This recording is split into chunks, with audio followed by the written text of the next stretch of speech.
We only have two that work. Hello? Oh, perfect.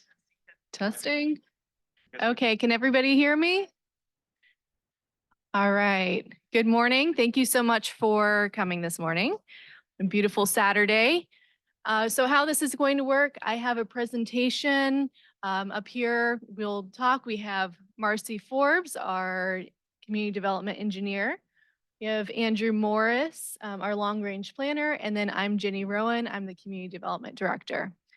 So we'll have a presentation, just a general overview of Johns Pass Village, what it is, what we're doing here today. And then after that, we'll kind of have breakout sessions. So you're in these round tables, you'll talk to everybody in your group. There are certain things that we really want to gather your input, what's important in the areas in each district, proposed setbacks, possible heights. And so you'll talk amongst yourselves in your groups, and then we'll have somebody at each table kind of share what your group has talked about. And then we'll go to the next district, and we'll be talking about these districts and the areas that they are. So anyways, okay, I guess I will go ahead and start. So we're here today to talk about Johns Pass Village district zoning. And we have 3 workshops. This is the first workshop. All 3 workshops will be the same. We might make a little changes here and there just to see how today's goes, and then next Thursday's goes, and then we have one on Saturday, next Saturday. So a little bit of local land regulations and how this works. There's really 3 different plans that we're looking at when we look at, well, what can you do with your land? So we have the county, it's Ford Pinellas. You can see on the top of this triangle. They have their countywide plan, and then within that plan, they have their rules, their strategies, and they have a map. And on the map, they have different land use categories. And that has really intensity, density, uses, just kind of basic bare bones of what you can do with your land. And then locally, we have 2 different plans. So we have our comprehensive plan that looks very similar to the county's. So uses, intensities, densities, what you can do with your land. And then we have the future land map. And then we also have the code of ordinances. This is where you have your zoning. And that's really what we're talking about today.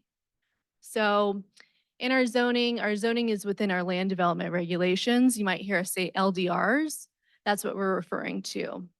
And so in the zoning, we have like your setbacks, we have your uses, we have your height. There's also special characteristics. Like as you'll see in a few different districts, if you're next to a residential property, you might have a larger setback on the sides. And then we also have landscaping, things of that.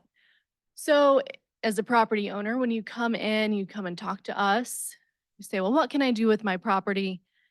We're generally showing you the code of ordinances and the zoning districts of this is where you can expand your house, this is what you can and can't do with your property. So each parcel of land has 3 designations on it. So you have your land use at the counties, your land use locally with the comprehensive plan, and then you have the zoning. And this is what those look like. So you can see with the countywide plan map here on the left, the area that we're talking about today is Johns Pass Village Activity Center. So everything in this darker blue, that's what we're talking about today. And then you can see our comprehensive plan and our future land use map here at the bottom right. That's that magenta color. So we have the activity center designation, the countywide level, we have it at our comprehensive plan. So we also have it adopted locally. And now the last piece of this is really bringing all of that together and putting it in the zoning. So the zoning map will need to correspond to these other 2 maps. So going back in history, why are we here? What is this? So In the 40s and 80s, many of the buildings in Johns Pass area, in this area, well, and in all of Madeira Beach, was built. 1983 was the creation of the zoning districts. So the zoning, remember, that's uses, heights, setbacks, all of those things at the local level. Many of those did not reflect what was on the ground. So we call those buildings, if they do not meet the codes, we call that legally non-conforming buildings. So you might hear us talk about that as well. Back in '07 and '08, there were some amendments to the comprehensive plan and land development regulations. Those are our two local plans. And those exceeded the countywide plan's maximums. Now we have to be in line with the county. We cannot exceed the county. We can be less than the county, but we cannot exceed the county's land use. So back in 2020, 2022, our current staff found those inconsistencies. We talked to Ford Pinellas. We did a lot of research. We brought that to the community as well, back to our boards, and we kind of discussed on how to proceed with the future.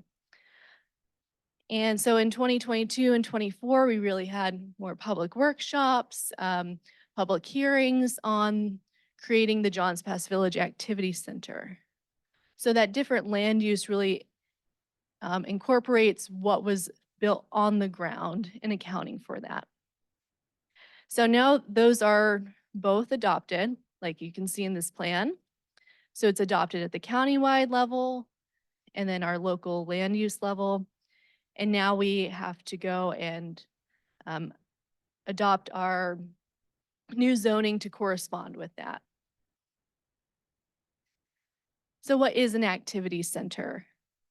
The activity center really protects that unique character of what we all know and love of the village. It assures that any new development is compatible with what's already built there. It also assures that we are now consistent with the countywide plan. And it's really a proactive instead of reactive approach to planning. So land development regulations, you heard me say this earlier, the LDRs. What we're really looking within the LDRs, it's a part of our local code of ordinances. We're looking at the uses. So within the uses, we have primary use, accessory use, and special exception. Those are the three uses. So special exception, you have to get approval through the special magistrate. And then we also have setbacks in the zoning. We have building height, which is measured from design flood elevation. We'll go over that in just a little bit. And then there's also special requirements in the zoning. And so that can include additional landscape, that can be additional setbacks. If you have a certain use next to, say, residential, we have that in a few districts. One of the things we're going to ask you guys to kind of weigh in on today with the different districts is height, how tall we want the buildings to be. A lot of people speak in stories, and while that's a good gut check when you're talking to somebody, we actually measure it in feet. So we basically take whatever the allowances are for height are measured from the design flood elevation. The entirety of Madeira Beach is in a special flood hazard area. So we all have base flood elevations based on the 1% chance of a storm event occurring and how high the water can go. Based on that base flood elevation, we then add a freeboard. So the city of Madeira Beach has a 4-foot freeboard. So once you have your base flood elevation of, let's say, 10, then we add the freeboard, takes it to 14. That becomes your design flood elevation and the starting point of where we measure height from. Height will be measured from design flood elevation to the top of the highest livable or occupiable space. Then above that, there are allowances for elevator shafts, chimneys, stairwells, stuff like that. So that's kind of what we'll be talking to you guys about today and what you'll have the opportunity to weigh on in each district. Obviously, what looks good in one district may not be the best for another district. So those are the things we'll be looking for feedback from you guys on today. Let's see, was there anything next? Okay. Again, talking with stories, and I actually do have 2 full-size sheets of what you're seeing here. What we wanted to show you too is with stories can vary in height. So you'll notice when you pull into maybe the first floor of a parking garage, it's a lot higher than every other floor after that. Or you can walk into a home with 14-foot ceilings. That's the first story, but the next floor may only have 11-foot ceilings. So that's why stories become less of a relative marker and the height becomes critical. In this example, we kind of show you the height from the top of the floor to the bottom of the structural element above, and then from the structural element to the top of the next floor above. And so we're going to kind of try to drive home why stories can vary in height and why they vary in height. So we're going to brought some pictures to show you guys that. But for the most part, when you're talking around here, we look at about 11 to 14 feet for the average story, just as a gut check point of reference. Setbacks? Do you want me to go setbacks too? You want to do setbacks? Okay. So we also talk about setbacks as another thing you guys will get to weigh in on as well today. To give you an idea of what we do with the setbacks is when you have a parcel or a lot that you're developing, whether it's commercial or your home, it comes with setbacks. And those are measured from your property line. So the primary part of the structure, any part of the structural support of the building cannot fall into those setbacks. So if you have a 20-foot setback, every part of your structure on that first floor has to be within the 20 feet. It's not for parking and stuff like that. It's the primary main structure and all of its support has to be within that primary setback. So that's how we measure that. And we look for the entirety of the footprint to be within those setbacks. As you go to your second floor, there are allowances per code and very common for an encroachment of, let's say, a 4-foot balcony. But that's as you begin to elevate and go up, and there are still rules and regulations around those. So here we have an example of one actual property that's built and how we did the setbacks. You'll see they're all measured from the property line. You have Gulf Boulevard facing, you have Gulf Lane on the backside. You have another street bounding it to the left, and then on the right, you have an adjacent property. So that's how we look at the setbacks.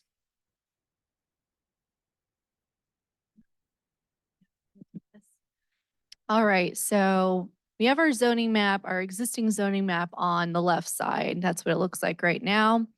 And then on the right side, these are the character districts. If you've been following us previously with the activity center, with the land use and all of the meetings that we've had with that, this might look familiar. This is all the different character districts. So we know that within the activity center area, there's different feels, different characters of this area. So definitely things on Pelican Lane should look different than what's on Boardwalk, as well as things that are on Gulf Boulevard looking different than what's on Village Boulevard. So we understand that, and that's why we have 6 different character districts. You can also see them in your maps over here and on your worksheets. If you've taken a look at your worksheets that we've handed out, we also have each 6 character districts. So these will really be codified. Well, we have it codified in the comprehensive plan with the special area plan, but it's really now bringing all of that into the zoning. So we're going to go over each character district. And once we go through one character district, we'll stop and then have y'all talk amongst yourselves, fill out the setbacks that you're thinking or different things that are unique and special to the area that you think should be preserved or that really creates that feel of the area. So we'll be starting with Boardwalk. So you can see on here. So the current setbacks are up on the screen. In the front, that's 20 feet. Side is 5 feet on one side. The rear or waterfront side, so along the actual boardwalk, is none. And then the height, like Marcy was saying earlier, which is measured from DFE. Kind of the easiest way to imagine it, that I like to imagine it, is like at the second story. So starting at that second story going up, what's that height? So that height is 34 feet. So just an example of what those setbacks look like. We just plucked a lot down in that district, and you can see that up on the screen. So we have 34 starting at that second floor, so like where the boardwalk begins, and going upward. And we have that 20-foot setback right here, and 5 feet on one side. And like Marcy was saying earlier, this right now is depicted as 2 stories. Also depends on how high each floor is. So maybe you might be able to get 3 stories there, given that height, 2, 3 stories, something like that. Also depends on what type of roof you have. If you're having a flat roof, if you have a gable roof like this. And then we try to do this in each character district, just finding an example of the height of what's actually down there, what's actually built. So this is Hubbard's Marina. So you can see, here's the grade. It's the base flood elevation, design flood elevation. That's where we measure the height. So from that design flood elevation to the top of the roof, that's 37 feet. That just kind of gives you an idea of what that height really looks like, because it is pretty hard to visualize. And so if you want to break off, I think that, oh, and then we have some pictures of what's down on the boardwalk. So now we'll be asking you just to talk amongst yourselves and your groups. Look at your worksheet. We have what the existing setbacks are, the existing height, and just talk amongst yourselves of what you think the height should be. If there's any characteristics of this area that are very important, you feel like need to be preserved. There's anything special requirements that you think should be written in the zoning. We just want to get your feedback. Oh, and then if you have any questions specifically on what to do or of each district, just feel free to ask. And we have somebody in the back to pass the mic, so you can just raise your hands. Say, yo, Joe. So Joe, if you guys have any questions, Joe, bring you the microphone. So you're talking about height. Are we also considering the setbacks for that commercial corridor or commercial area? So right now, we're really just Just the focusing on height?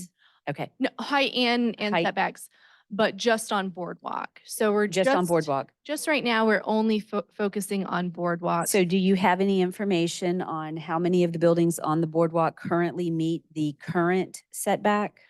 We do not have that here. Okay. Thank you.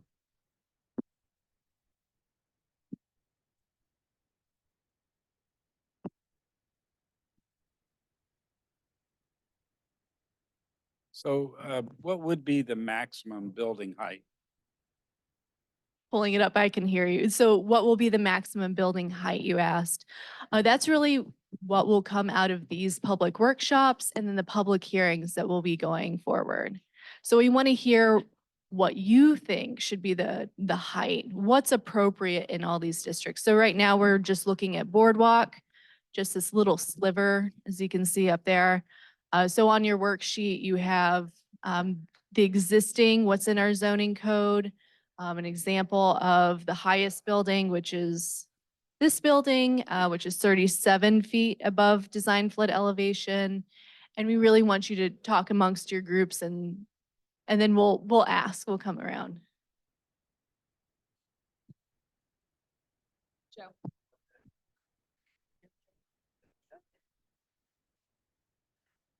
What are the proposed height limits on that? That's what we're trying to get out of here. We want to get public feedback on what everyone thinks. Yeah. And then we'll be collecting that and bringing that to our Board of Commission and Planning Commission. All right.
Also, guys, as I mentioned, we have some examples of actual plan sheets with height on them to kind of show you some of the floor and some of the height from grade if you guys want to look at the full-size plan sets or plan sheets.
Yeah. So it's been a little over 10 minutes. Do we need a little bit more time? Does everybody need a little bit more time, or are we maybe another minute or two? 5 more minutes? Is 5 minutes good? Another 5 minutes? Okay.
Okay, is everybody about ready?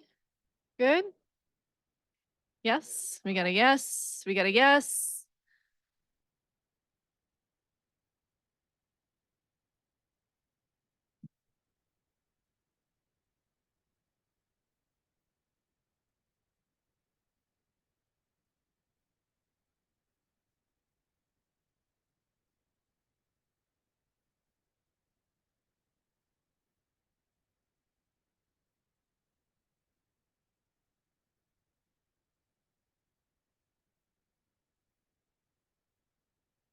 So the plan, nope, do you want to write?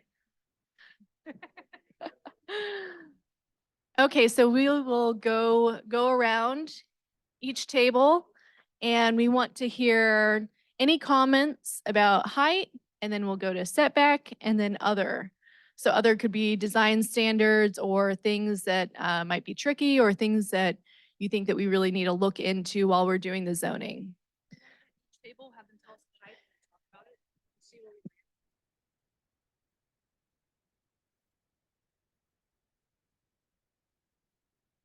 Okay, so we're gonna try, everybody just talk about height. So we'll start at this table over here. And Joe will have the microphone. So if we just have one person per table, kind of to talk about what your table talked about, just talking about height. You've been nominated for your table. Apparently. I guess I've been nominated.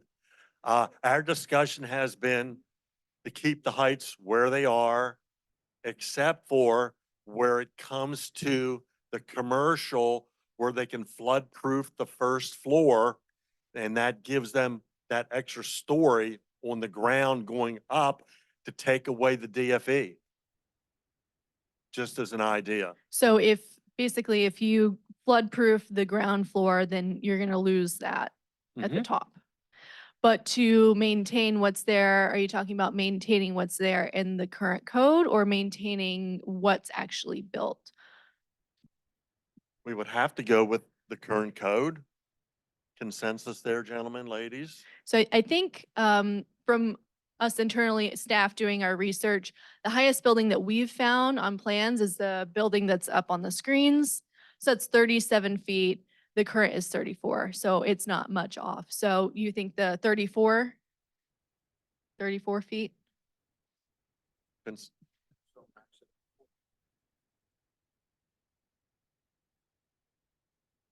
Did you say 40 or 34?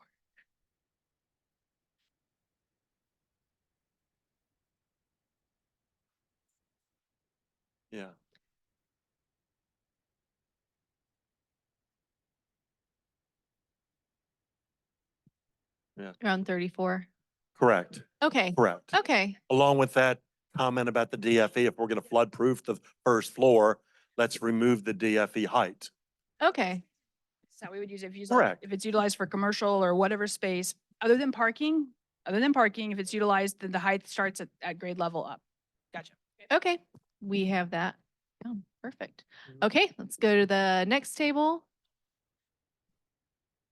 We were pretty much in agreement with what the code states, 34 feet above DFE. We didn't have any issues, no caveats or anything. So we thought that was okay. Okay, great.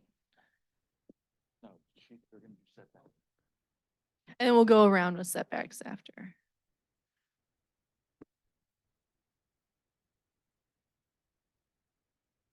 You're a volunteer. I know. Come on. I got nothing to say. You got anything to say, Jay? No. I think the law plays well the way it is right now. Personally, I think the way it's written out, and I don't think that's aggressive. I don't think that's impeding. I don't think it's obnoxious. I think that height, if you just went to where it is right there, So 37. yeah, but would be a Then- couple feet, no big deal. I think if you just said nothing higher than what's over there now would be Okay, in character so of then it. So 37, which would be existing.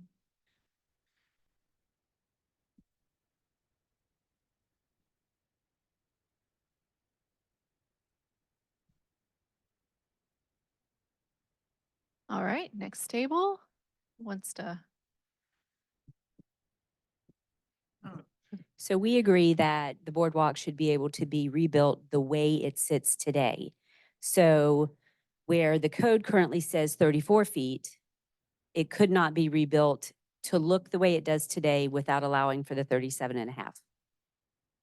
okay, so we'll do, yeah, and we can do the same asterisk because that's the same comment. Great. Okay, so let's move on to setbacks. Maybe we can go backwards since Joe, you're already there. So on the setbacks, I think the biggest thought is whatever is there existing should be able to be rebuilt.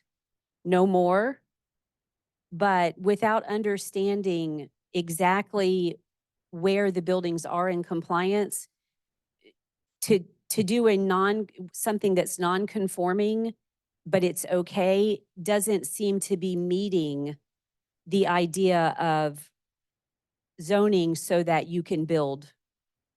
So our conversation was the setbacks should be in line with what is existing. Okay, great.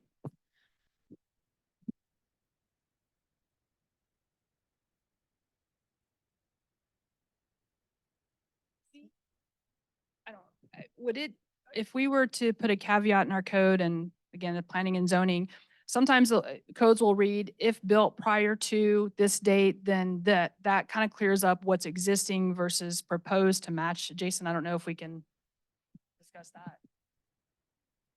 Yeah, we could go down that too. Because we have our non-conforming section, which really has some allowances for it was built before the legal. So anyway. All right. Oh,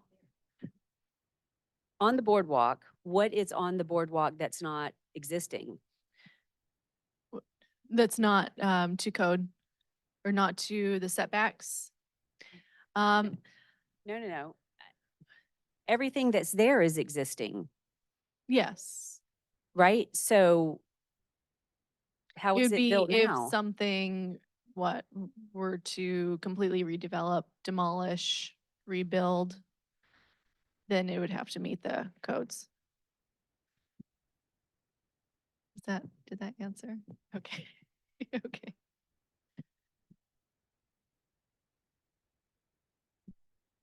Okay, next table.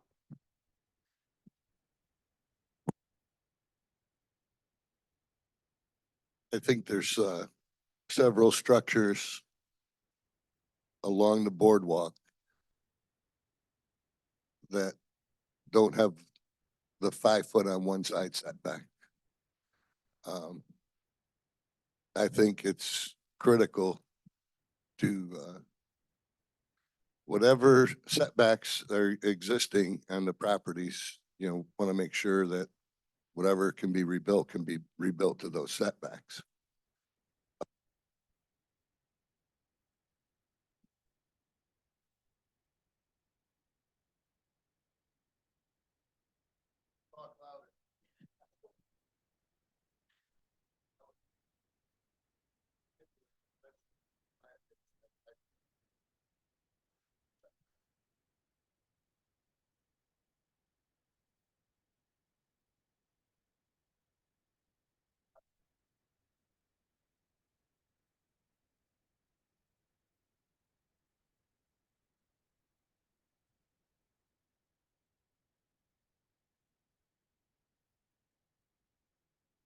That's 0 and 0. More like 0 and 0 than 0 and 5.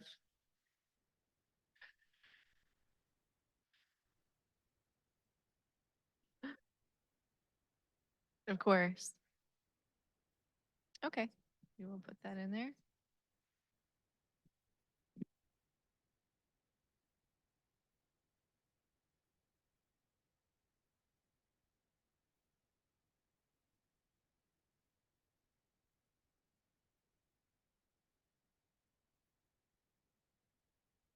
All right, is that microphone not working? Okay.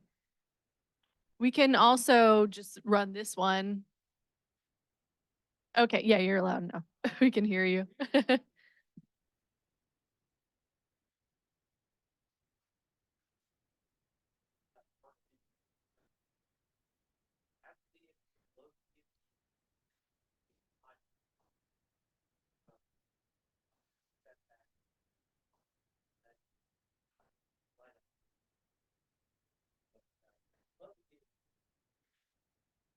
Okay.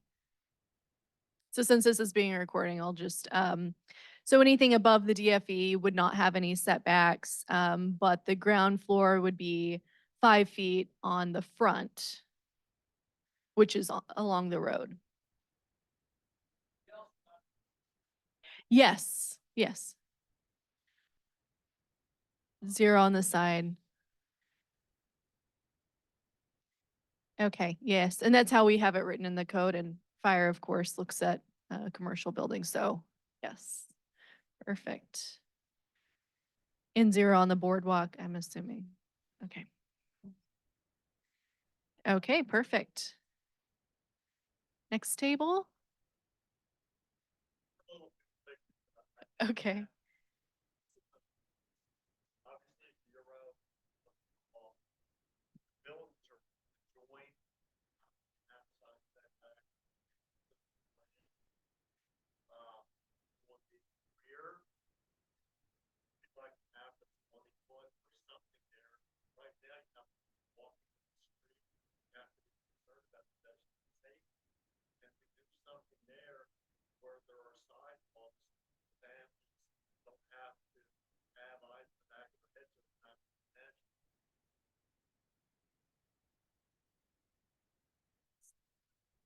I'll help Marcy out.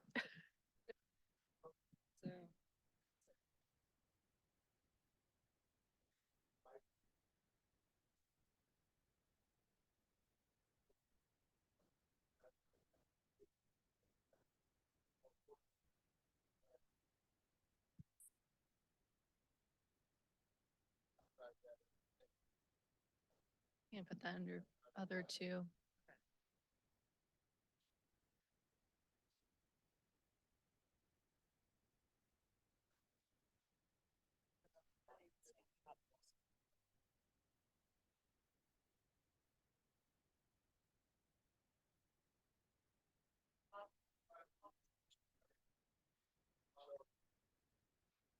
Ye-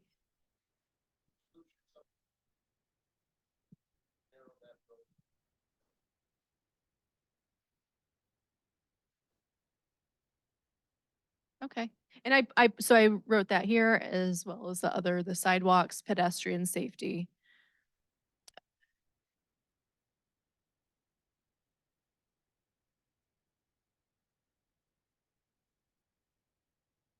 Overhang.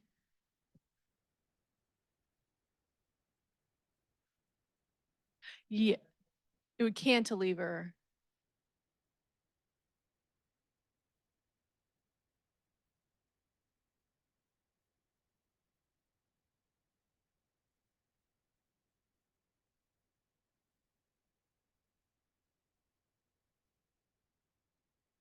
Okay, so possibly cantilever to the property line. On the second floor, second and anything above.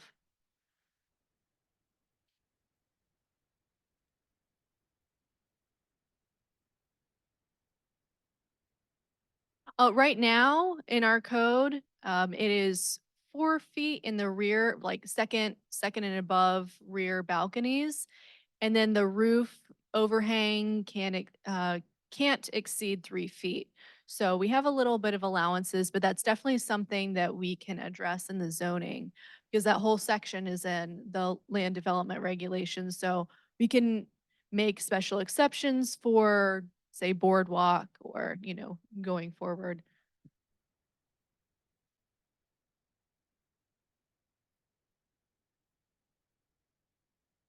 Exactly. Don't want that going down on someone's head.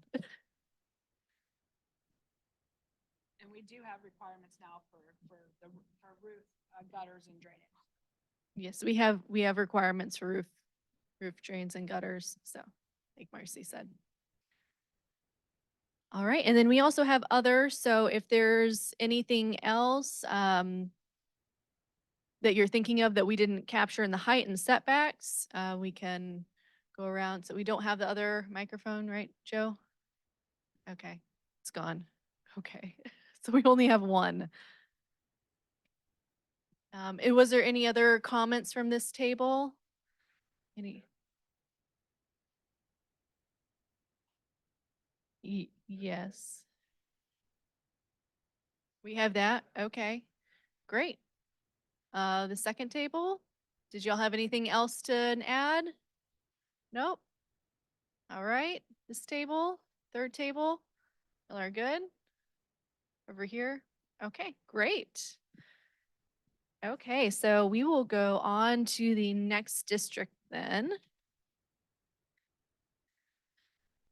So we're moving on from Boardwalk and we're going to shift to commercial core. So right next to Boardwalk. Existing, the front is none. Side is 10 feet on one side. The rear is 25 feet. And the height from the design flood elevation is 34 feet. So just an example of what that could look like. So we took two different types of lots because we know that we have some larger lots. We also have some smaller lots in the area. So that looks very different based on the lot size that you have. So we have some examples of what that 34 feet looks like. We have flat roofs, and then we also have a gabled roof on the bottom right.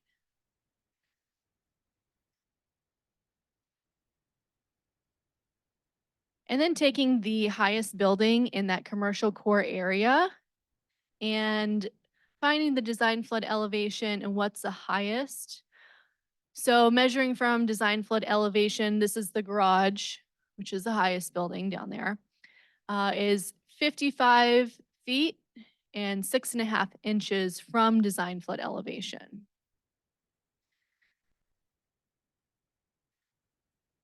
And then just some pictures of what's built down there. All right.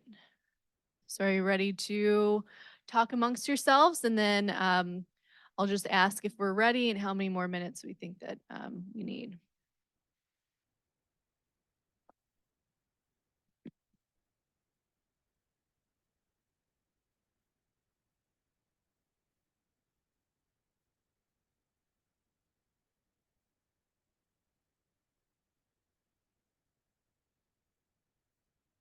I'm going to give everybody 10 minutes and then we'll check in to see.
Yes. Okay.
There you go. What is the microphone now? So you can't walk around with it, it's connected, like that's. and we Okay. have the other mic. 21.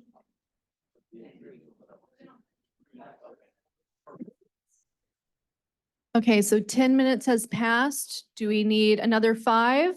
Another 5, that's good? Okay.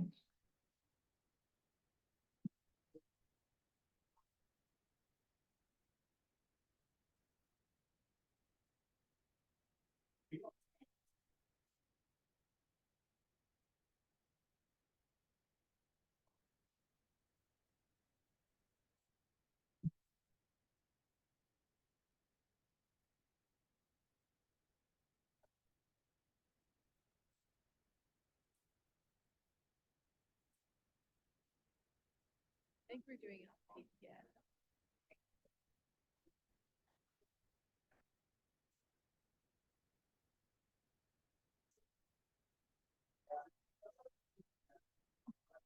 Bring my They didn't hear it going.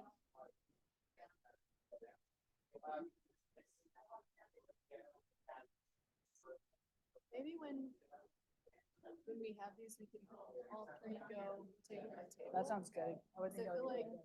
we can answer something that's like the answer.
Oh, I started too, so one right on the water. She's on the second floor. Facing inward there, and we're on the eighth floor. Here, so we're set back a bit from the screen.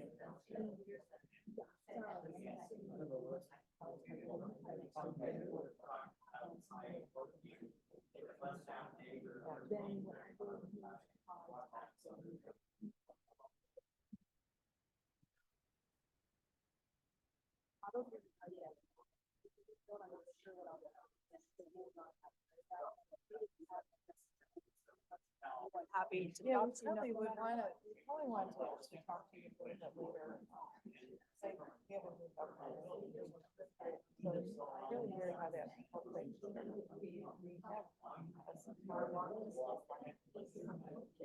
Work for all. All. Building is separate.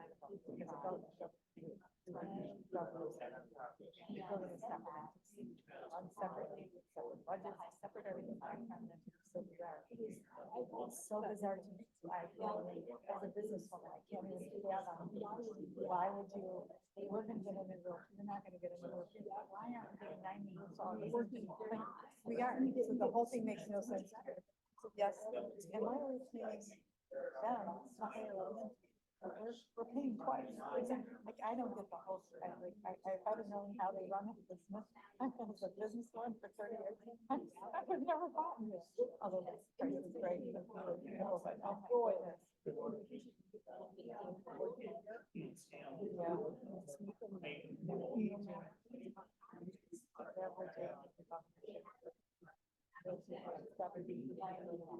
So the thought process. So, I mean, now there's three generations. My grandma's 100, I'm 60. We have 3 generations. We're not accommodating for what's coming. And we're lowering their prices by 10%. What? I said, they should be knocking on the door. Get a condo here.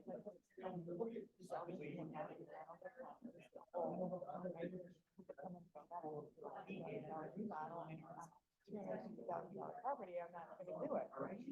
It's really strange.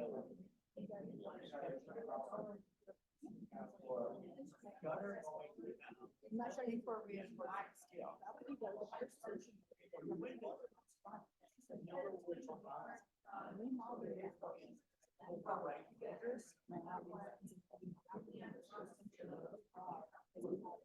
No, ours are definitely. It's almost 99% sure. Yeah, that's when you. Yeah, I think it's very cool.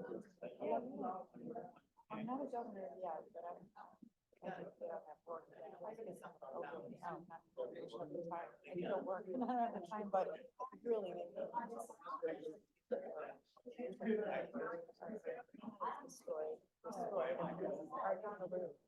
Tearing it down. Why would you tear down a seawall property? It's dumb. But so money, they don't want to spend money.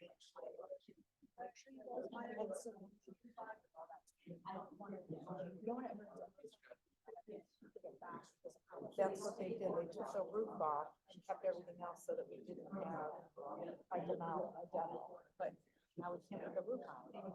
It's terrible. I can't believe what they did. Again, I'm so angry over that. So like what so backwards and I'm trying to think of it. I think the interior was not.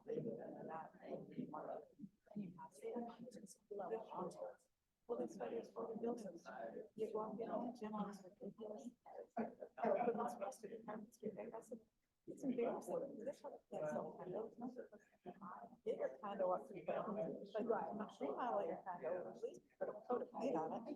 Get a new ceiling and it's just silly stuff. They're not, they had some new appliances. Not still, so it's embarrassing. I don't understand how that's such a gold mine. All these people have gold mine, but we have water. I mean, everywhere. And it was gorgeous. I see that babies communities are babies in there and dolphins and sharks swimming. We watched for 45 minutes. So it's awesome to live here. We have the lush. So we have a dog. 3 bodies of water. We have everyone in the house. Why are people cheating? Yeah, I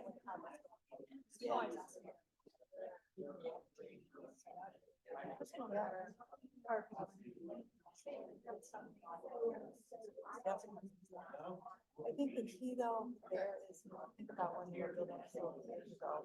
Sorry, like the one bedrooms were efficiencies. They're rented like they're snowbird houses, right there, efficiencies. Oh, we live up north and we're coming, and that's probably about 50% of the residents here. So it's interesting, so 50% of snowbirds are like us, or living in a small condo. Well, we bought a house. I mean, for the most part, that's my house. That's what I own. I have two. But it's interesting that people look at it.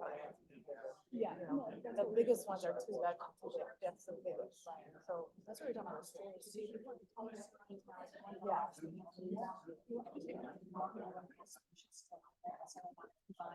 Yeah, the views are big. The views are fantastic.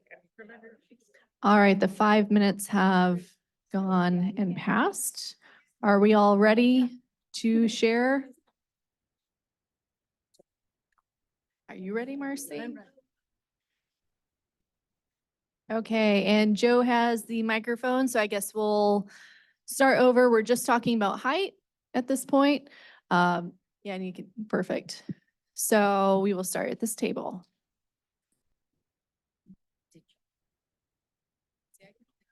So. So. So we discussed and decided that our opinion was less than a half acre, 34 feet, more than a half acre, 55 feet from the DFE with setbacks based on the height and the acreage of the building.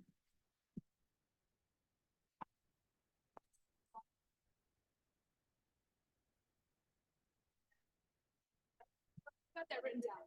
Yes, I do. You want me to tell you again? Yeah, sorry. Okay. So less than a half acre, 34 feet. More than a half acre, 55 feet. Tied to the DFE. Setbacks based on the height of the building and the acreage.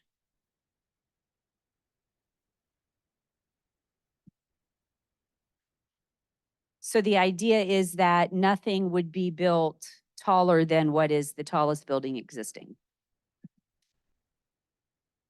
What was less than a half acre? Again, sorry, 34 feet. 34. More than half acre, so it's tied to that. And then the setbacks, I think she's talking about setbacks too. Well, we're gonna go through setbacks after. it's gonna be- Okay, so we just got your height, but that's okay. You jumped the gun. We're good. Okay, next table.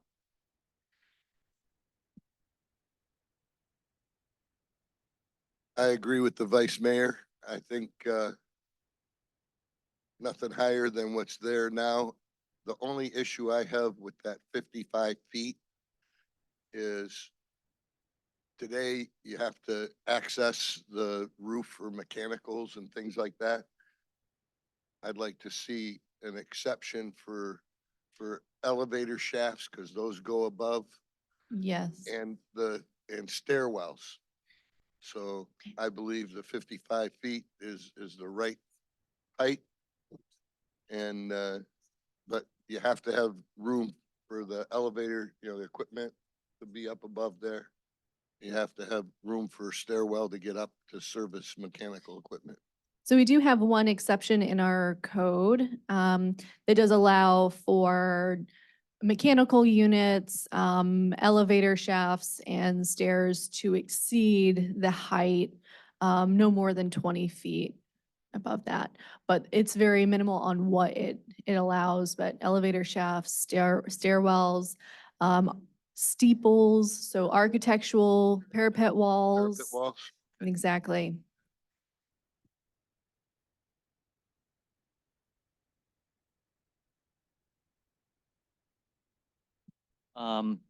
We were okay with the new 34-foot limit. We'd like to maintain the character of the place. Anything much higher, we think detracts 34 feet across the board. across the board, yeah. Okay. Now are we talking setbacks too? No, we'll go through setbacks after. Okay, next.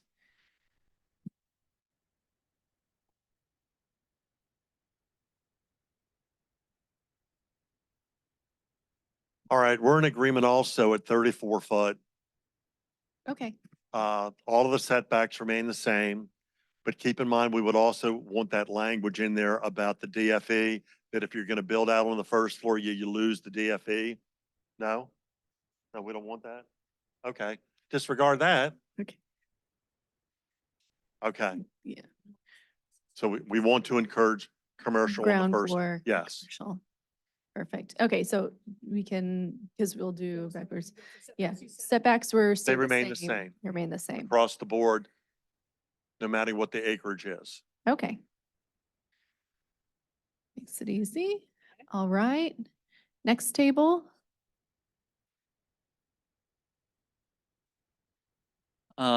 We were thinking you really need setbacks front and rear, since you can have commercial property in, in the DFE space.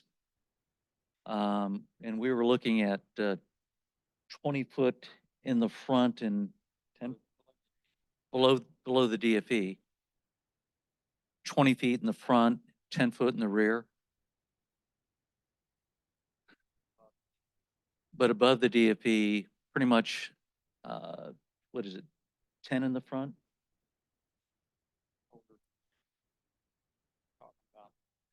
Okay, you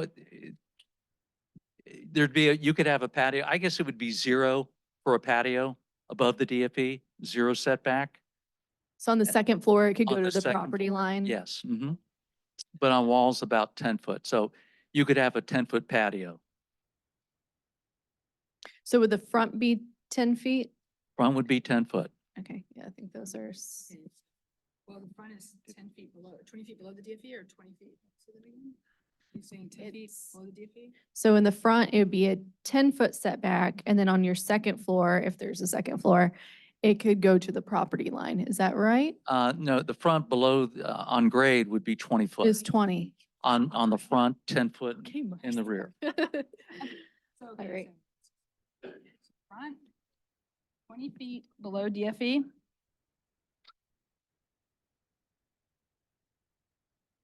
Above DFE, we have 0 for patios above DFE and 10 feet otherwise.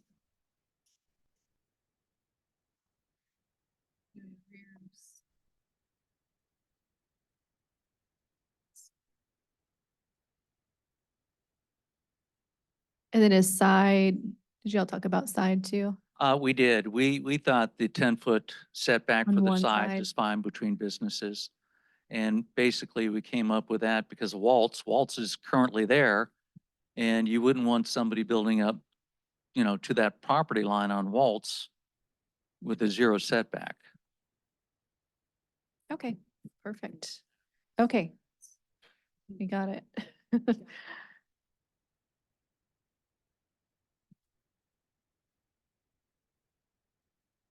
Um, Once again, when it comes to side yard setbacks, I can appreciate what you're saying about Waltz and 10 feet from there is a minimum setback.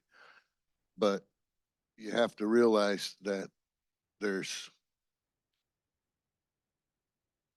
15 lots there that are only 50 feet wide.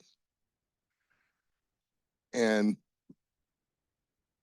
what are you gonna do? Have two 10-foot setbacks and a 30-foot building on a 50-foot setback in an area that's, you want to be conducive for, commercial?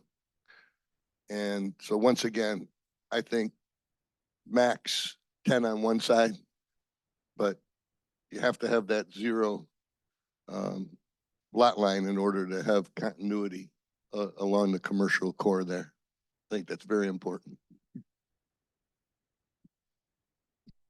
If you look at that picture, that's a great example of, that's the parking garage and that left side picture there. These are, let's assume that these were 3 different owners, right? That own those lots together. And if you were to put setbacks in and they're 50-foot wide lots, why do you want 20 feet in between it? It ruins the whole character of the walk by, from my opinion at least, right? So around that. So I think it should be 0 sides. I think the front maybe 5. Right? And then just to, if that, you got to think they're 50-foot lots. And 100 foot deep. So if you take 20-foot fronts and what did you say for rear? If you had 20 and 20, you're just shrinking it to like a little buildable spot. I just think you lose. And when we talk about character, we all live here.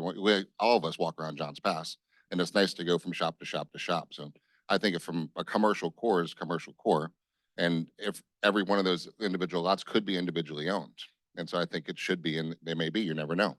And then I think you should have the ability to do that with firewalls in between for safety, but have that be able to be just a continuation of a shopping district down there. That's just, that picture just brought that to mind. Yeah.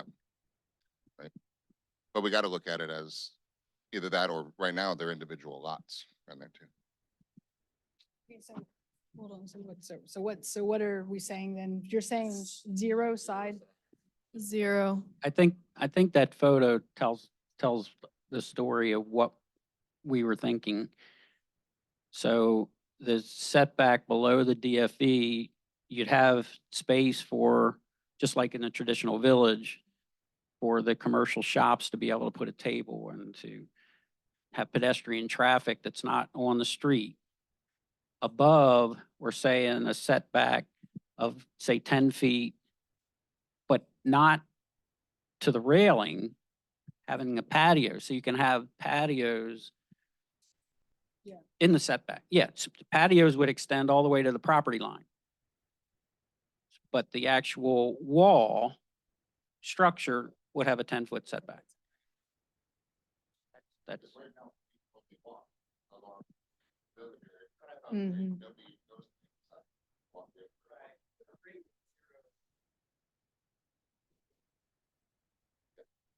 And Main Street feel where you have multiple buildings. So does this table, did you want to change that to 0? Is that what I'm hearing?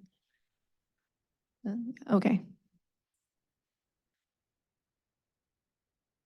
And you guys are side 0. What did you say for front? 5.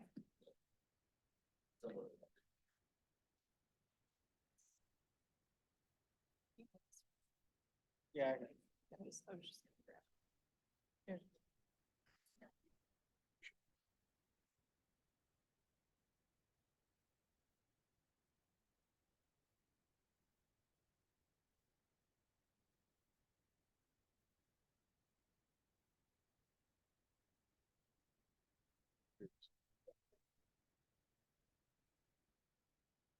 Hey, one more comment while I still have the mic over here. If we go back to the 34-foot recommendation from height, let's think about that for a second. So you have a ground level, and then you have to have, we need parking, right? So if you have ground level commercial, and then you have one parking level, what's the height of a reasonable parking garage, retail level, right? You're gonna have 12 feet, right? Then you have, what's the size of a parking garage? Well, by the time you have beams, you have another 12 probably. So you have room for one thing on top of one level of parking, which the parking now counts as floor area ratio as well. So you're gonna have really nothing there. I know the desire is to keep things low, but that's just not a functional height, right? If you think about it, you gotta have ground level parking and then one level of something. That's all you were able to do. I think it renders a lot of those properties not usable. But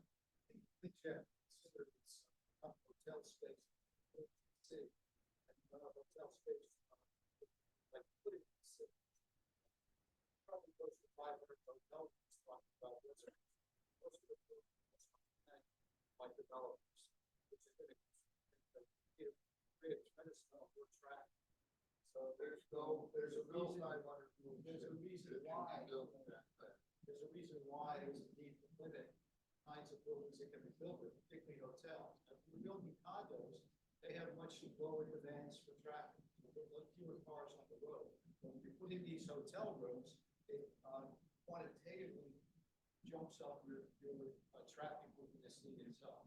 I live on the causeway here, we're having tremendous problems getting out of our properties because there's no control of the traffic on 150th Avenue right now. There's constant traffic because people can make right turns from Gulf Boulevard onto 150th Avenue. The traffic is constant, and once they get onto 150th, they're element bridge. So it's not a good situation. And continue to put more cars in the city, build more hotel rooms here. This is exponentially everybody on Gulf and also on 150th.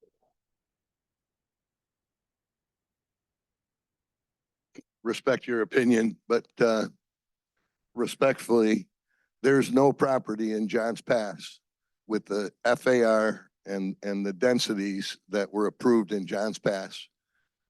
I can tell you, I am the largest property owner in Johns Pass.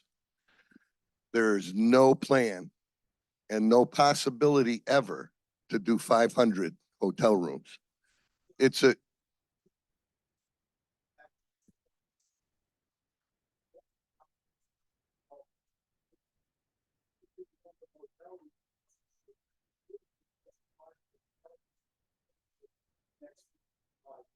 that's an incorrect statement, but I can tell you that we just went through spring break.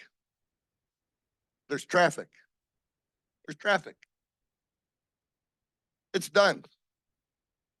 The little inconvenience during spring break, Bill, I pull out of 150th Avenue at least 10 times a day.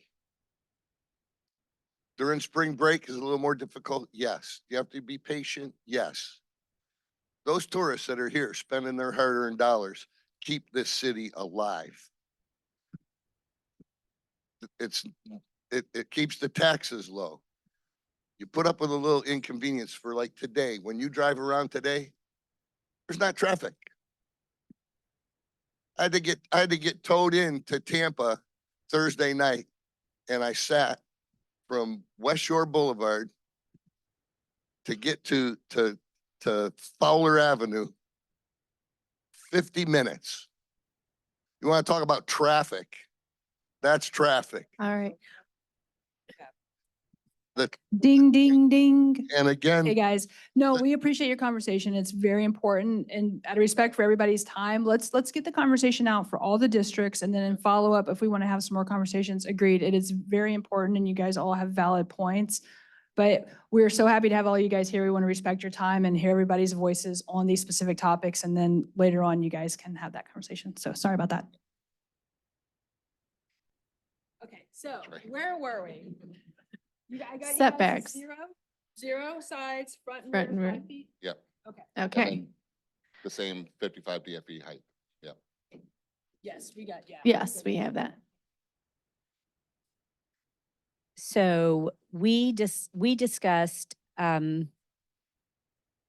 zero setback and that Zero side or zero? front? zero side. Okay, And that the setback for the height or for the buildings, front and rear, would be based off of height and acreage.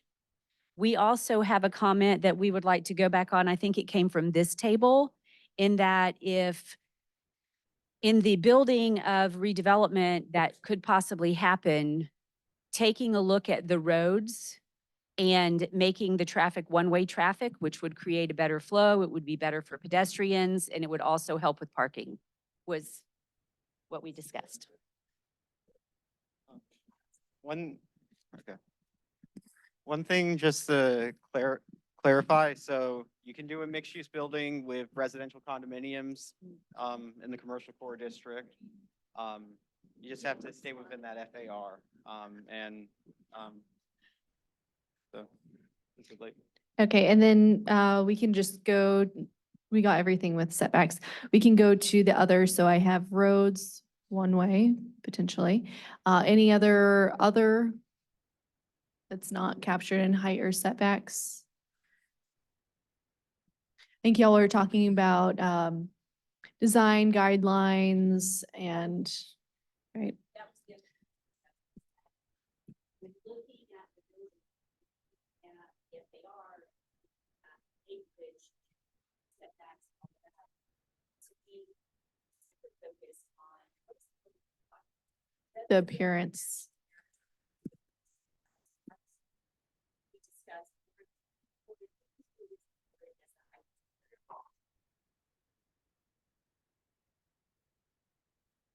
We've heard a lot of that too. Lisa and I went and that's why we have these workshops. And people were very eager to share with us. That was one of the easy things that people wanted to make clear, that they did want continuity in the look. Yes. That was a consensus at our table for sure. Okay, so I have in here design guidelines, camouflage garages, and keep that Main Street appearance or look. Okay, we'll move Oh, to the next. no, other. Oh, So if, does this table have any other, other things to talk about with this district that haven't been said? No, this table, no, over here, we're good? Okay, great. Yes, okay. So next, moving on, we're going across Gulf Boulevard to John's Pass Resort. So, and we have this on your sheets. So you can see there's different setbacks depending on the use of the land. So if you're single family duplex triplex, you have a 20-foot front setback. Multifamily hotel or commercial is 25 feet. It's a little bit larger. Side setback. This is dependent on the use as well as how big the lot is.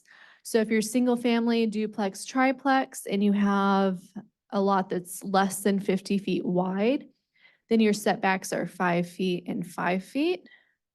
Single family to triplex, if you have a lot that's wider than 50 feet. And if you're a multifamily hotel or commercial, it's 10 feet on, so it's 10 feet on one side, 10 feet on the other side. And then on the rear, it's either 25 feet, or if you're along the beach, it's the Coastal Construction Control Line, the CCCL. And then the height from DFE is 44 feet.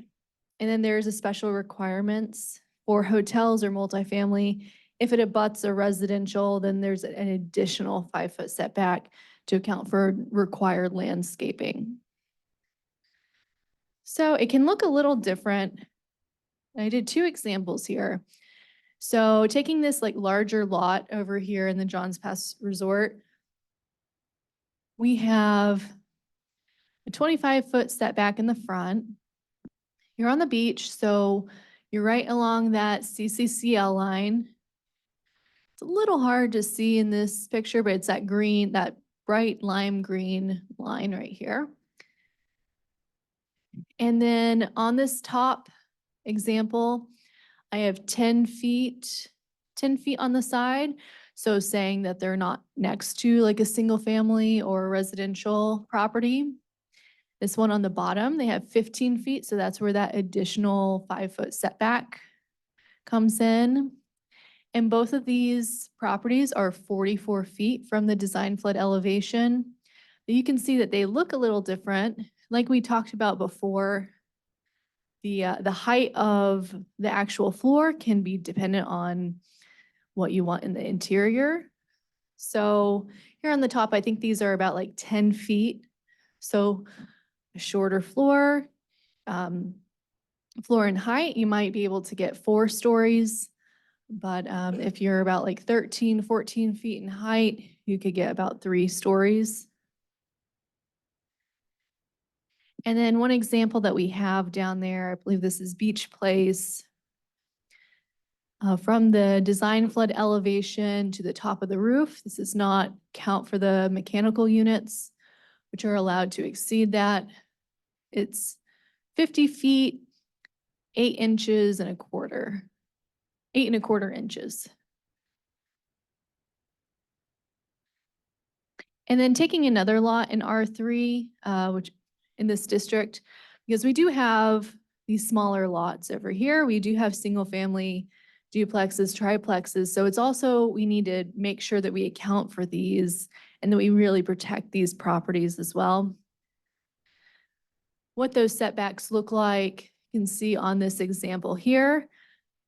So it's a little harder in these smaller lots up here between Gulf Boulevard and Gulf Lane, where they're about 85 feet by 40. So they're smaller lots. And then you have that 25-foot setback, 20-foot front setback, and then 44 feet in height and 5-foot setbacks on the side. Just an example of what that looks like there. And then here's a picture of just what's in that district. Like I said before, it's really a variety of larger condos. And then we also have single family, duplex, triplex. So really keeping that in mind, the relationship of both of those. So it's a little difficult in that area. All right, so we will give 10 minutes. I'll give you another notice. We'll do 5 minutes after that, and then we'll go around. Yeah.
Six-story condos that were built. 70s,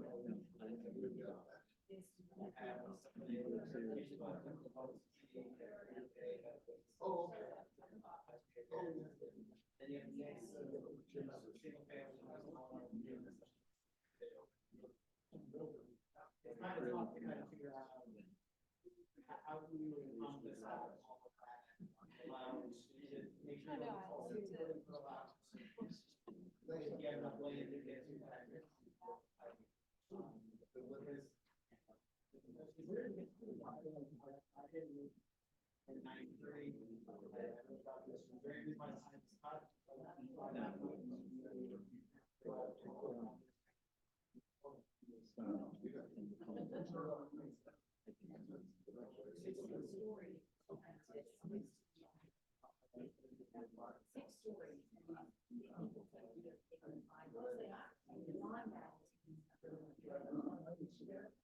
Yeah, the previous amount of massive land was good old damn. In our zoning that currently allowed basically 6 foot and 5 foot. That's what's previously on the. It wasn't adopted, yeah, like that, we hear all day.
I think it's also important to remember, that's the last year, some of those places, there's not much land.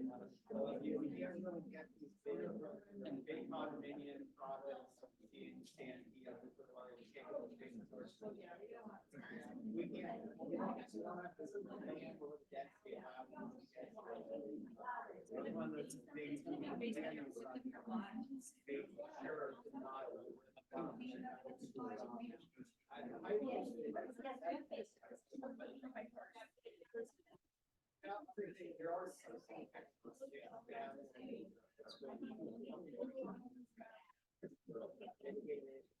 always does travel.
Okay, guys, we're going to give you about 5 more minutes and then we're going to go over the conversations. I think Jenny's wrapping up one right now, so.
Also, here it is too.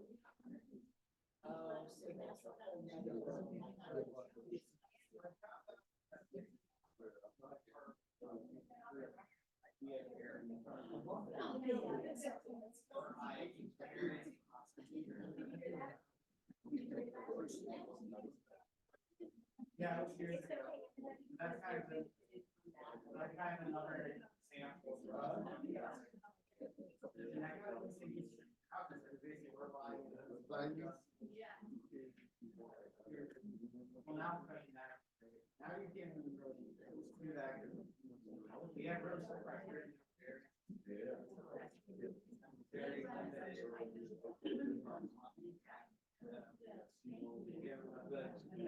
kind of an example.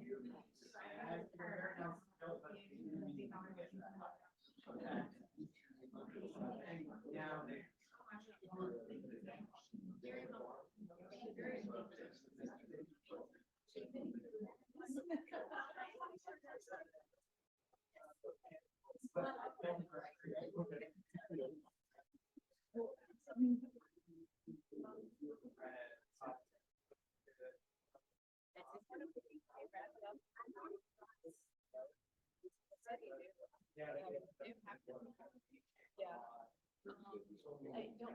don't want to, yeah, do you want to, maybe we can ask them like Sophia Center, there's more to go, how do you guys, just want to randomly talk, go through each resort and hash it out versus making breaks or see what them have. Okay.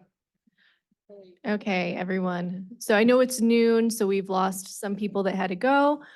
We definitely want to get the input that you're here for.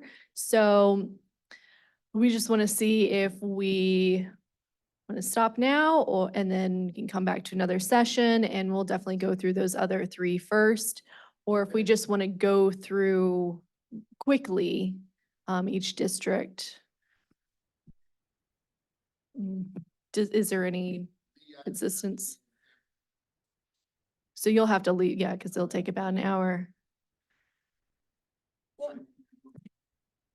Yes, we're doing 2 more. So we're doing one next Thursday and then next Saturday. And then also feel free to email us any input, even if you go away, today and something pops in your head tonight. Email us, please. Come by, talk to us. We're here. So we can go through John's Pass Resort and then we can hit the other ones quickly if you can't make the other meetings. Does that sound like a good plan? Okay, because I know a lot of people have to leave. Yes, I think what we'll do is start with the other ones. And so we'll try and rethink the timing wise. This is our first meeting, the first of 3. So you're kind of the guinea pigs of how this is going to work.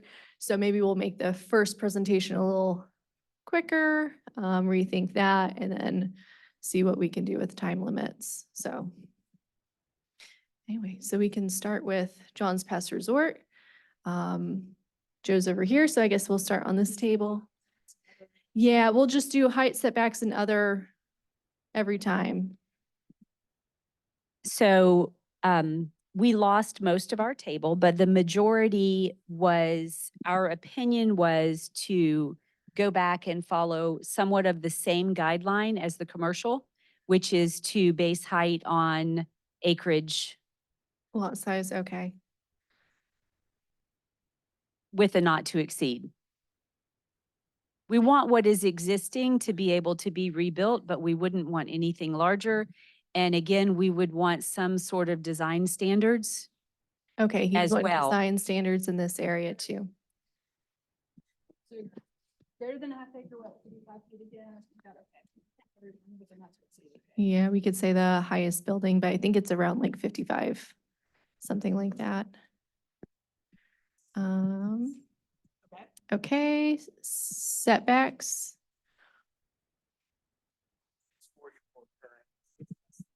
Oh, 44. Sorry, is that right? Yeah, that's right. We're gonna do setbacks also, you guys know. Or did you want it, or we can come back? Jeff, you're the only one? Okay. You want to go to Jeff? I guess I offended the rest of my I table. guess so. So come on over. I think it's the same thing that we just heard from the other one. I don't think Okay. there's anything crazy in this section, just that the height of the highest building is the easiest thing to go through. And as presented seems good. Okay, perfect.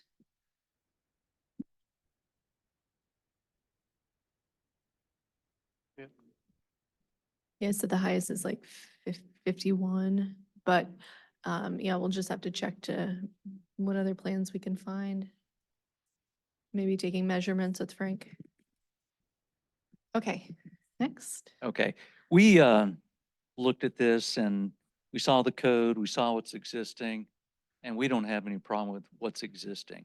Okay, so existing. Do you feel the same way with the setbacks as well? Exactly. Okay, What's on the ground? what's on the ground? Okay. All right. Next table. Yes, sir. Well, we're all in agreement here. We would like to keep everything the same with what the first table said about the design standards. I think Okay. that is a positive, that everybody could have some feedback with that. But everything remains the same. We're good with the height. We're good with the setbacks. And for like the design standards, so I know for like John, commercial core, boardwalk, traditional village, I know that has like a very fisherman village, Main Street character over here, and maybe for this table as well. What do you see those design standards being? Do you want it to be more beachy, Key West feel? Do you see it reflecting kind of the fisherman's village? Do you see a Mediterranean feel? Any input? Everything. Key West, beachy, More of the little beachy, old school, coastal. Okay. things that I think like attract a people to coastal. it, not run them away like a square building that has no feel to it kind of thing. We want people to come.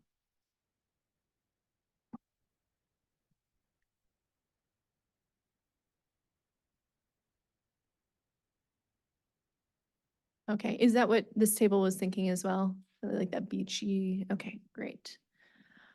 And who did we not get with setbacks? We didn't get this table with setbacks We want the setbacks to be tied again to to the land the land, area. yes. Okay.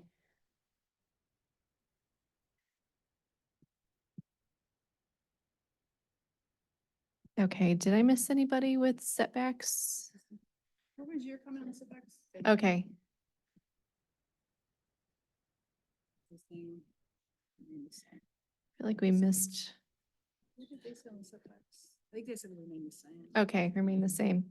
Okay, remain the same. Okay, great.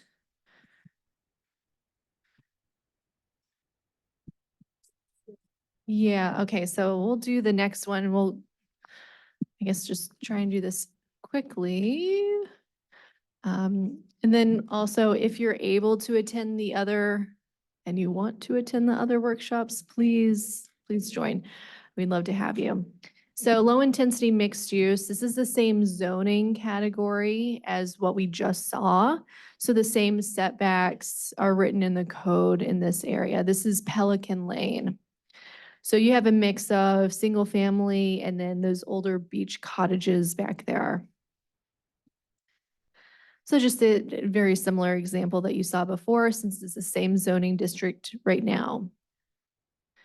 And then the highest is 44 feet, which is in the code. Then just some pictures of what's there right now. Okay. And do we just want to just start talking about this out loud? So we can, yeah, I don't want to lose people. I don't know, I guess. Yeah. If anybody has input on what you think on Pelican Lane, setbacks are the same as the last zoning district. It's the same zoning district currently. Yes. Current setbacks for new construction on The Pelican Lane. current setbacks, so if you're single family, duplex, triplex, it's 20 feet in the front. If you're multifamily, hotel, commercial, it's 25 feet, it's a little bit more. Side yard setbacks, depends on the lot width as well as the use. So if you're single family to triplex, you're on a lot that's less than 50 feet, you're gonna have 5 feet on 5 foot on this side, 5 foot on this side. It's not very much. No, it's quite small. When you have these large buildings going in next to ground level buildings, 5 feet is nothing. So something larger than 5 feet Off of a 3-story building. being right next to it. And a lot of those lots are, I think they're like 40 by 100. Yeah, 40 by 100 feet. So they're pretty small. So in like R1, the more residential, R1 and R2, I believe R1 is it, yeah, 7.5. I think it's like 7 and 8 on one, 7 feet on one side, 8 feet on the other, something like that. And then R2 depends on your lot width as well. So maybe something closer to that R1, so maybe 7 feet on one side, 8 on the other, 7 and 5, something like that.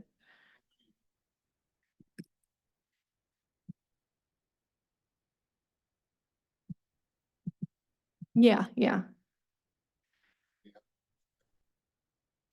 Yes, we require the gutters on new construction. So larger setbacks, but then still maybe increased setbacks if it's a wider lot as well. Okay.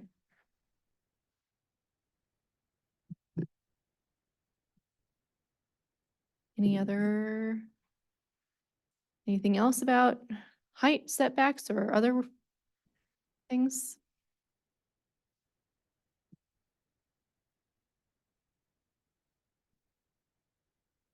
Seeing nothing. Do we just want to go to the next one just so we can hit every character district? Does that sound good? Okay. We have traditional village. Okay, so this is the speed rounds. So we're going to traditional village. So you can see up here. So your Main Street characters, we're jumping back to that C1 zoning district that had the front, no setback on the front. Side is 10 feet on one side, in rear 25 feet. The height from DFE, so like the second floor, is 34 feet up. So just an example of what that could look like. So you can see with the height, what we talked about before, it really varies on how big those floors are. So maybe potentially you could get 3 over the ground floor, or you could get 2 with a higher, depends on the roof. Has a lot of things that it depends on, but you see that this is the same height. As you can see, a lot of these lots are also 40 by 100. Some of them are larger, they're consolidated like these 3. And then an example of what we could find in our records of the highest, I believe that is 31 feet, 1 inches, 1 3/4 inches. And that is that elevator shaft by the brewery in that building. Yes, right here in Mad Beach. So this is 30, what did I just say? 31. And the current codes allow 34.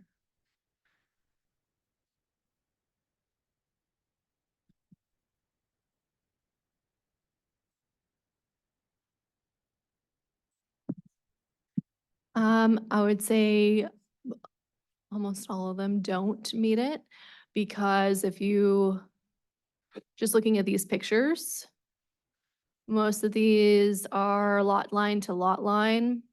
In the rear, it varies, but most of them don't even meet the rear. In the yard. rear, most of them, there's parking across the rear of the building. Yes. And is that considered, I'm not quite sure how far back the property line goes from the end of the building to the street as to whether or not that parking belongs to the A building. lot of them are parking in the right of way. Correct. Yes. So, I would think that we would want that to come in more into conforming to what is there, because in the event of redevelopment or catastrophe, what I've heard is no one would want to see anything built back differently than what is currently there. So, modifying the setbacks to match what is there, as well as design standards that would require, That Main Street Yes. fishing. and the setbacks for the side. The buildings are boom, boom, boom. There's 0. no way you're Yeah. gonna have any setback. You're gonna have the firewall, Yes. right?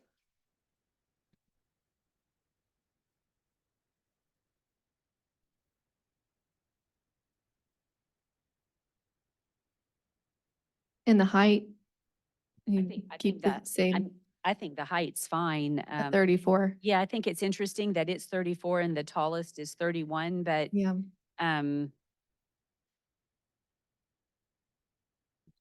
yeah, it's, Okay. that's fine. Any other comments, or do people agree with that? Yes. Yes. Oh, yes. Oddly enough, I'm having my own roof done now, so I'm thinking about these buildings with the firewall. And so are they gonna have to have gutters? Because we're thinking about water drainage into the street down to our neighborhood and all of the flooding that's happening, like, behind, what's that hotel called now? It changed names 2 or 3 times. The Mexican restaurant in the front, we're all behind that. So it's been a lot of flooding after the storm. So when I think of the rooftops of these buildings that are, just have a firewall, or the roof's gonna be separate or all We one? always look at gutter systems, drainage, anytime any development comes in. Marcy knows more about this than I do, so she might be able to talk a little bit better about it. Do you want to use the microphone, Marcy? So the goal would be like in a situation like this where you have like flow to the front, flow to the back, you would have the gutters that run parallel to that and capture that. And then the first opportunity it gets, it'll then have the gutter downspout to it. So if you have contiguous properties that touch each other, they will be required to join together and make sure that the gutter systems work. Yeah. To somewhere, wherever they drain to, I don't know, that's. your Correct. We try to, specialty, but- it depends on where it's located. If we can Sure. however we can capture it and then have it bubble off and Right. overflow into the drain system and things like that. We do our very best. It is hard when it gets a little more, congested, but we do have rules around that.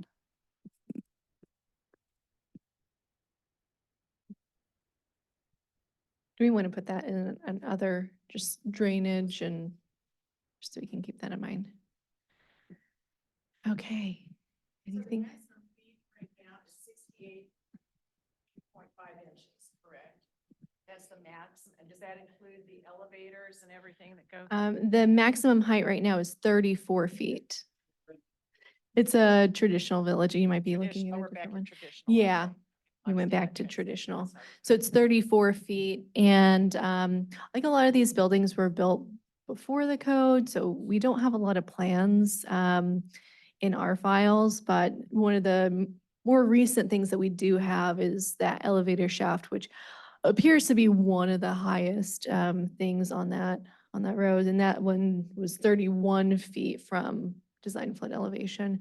So it's in line with that height requirements now.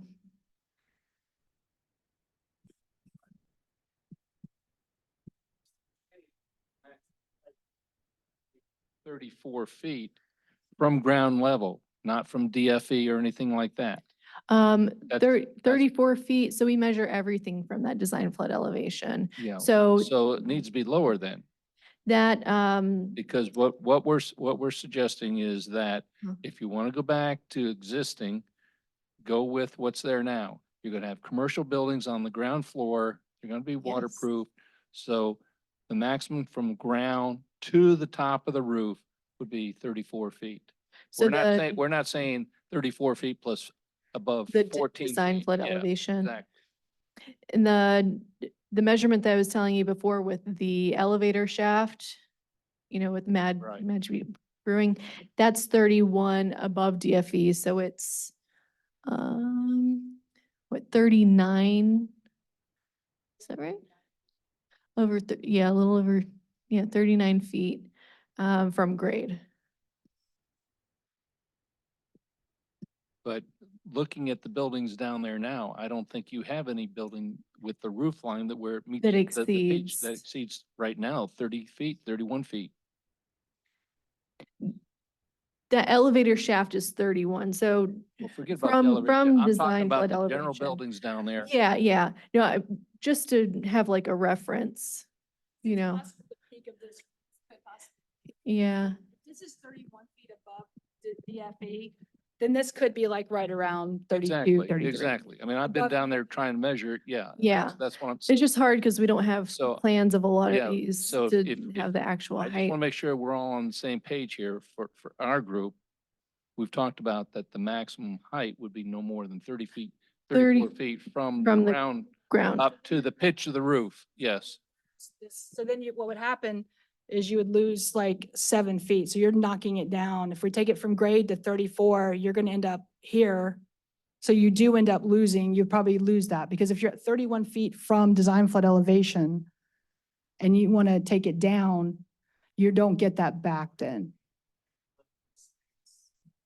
Like, just, like, ground floor commercial, one floor livable space above it, and then to the 34 feet, but that could be roof or whatever. Because it seems like the 34 feet would give more flexibility, but you're worried about having a 3 or 4 story building on Village. Yeah. I mean, talking to tourists that are coming in the area here and some of my neighbors, I mean, you're hearing that people want it built back in existing, Right. with 2 So- stories, not going up Yeah. to a 3rd story or anything like So I this. wonder if we could write it something like 34 feet of DFE, but only can't exceed more than 2 floors from grade. So then you won't lose any of these architectural features, or areas like over here. So kind of encompass something like that. When you're saying 34 feet, But above can't be CFE, I three, mean, it can't basically, be 3 stories. well, yeah, but you're raising them to 48 feet. So maybe I'm confused. So right now, this is as measured from design flood elevation is a little over 31 feet. The top of this as measured from design flood elevation. You're saying you want to measure it from all the way down here, but if you do that to 34 feet, I'm saying you truncate the building then. This right here, it represents 31 feet from design flood elevation. Let's say you have 14 feet for each floor. You're only at 28 feet from ground level. And then you got your pitch. So you're at 35 feet. I don't see how you can say that that's 31 feet from DFE. It can't be. It can't be.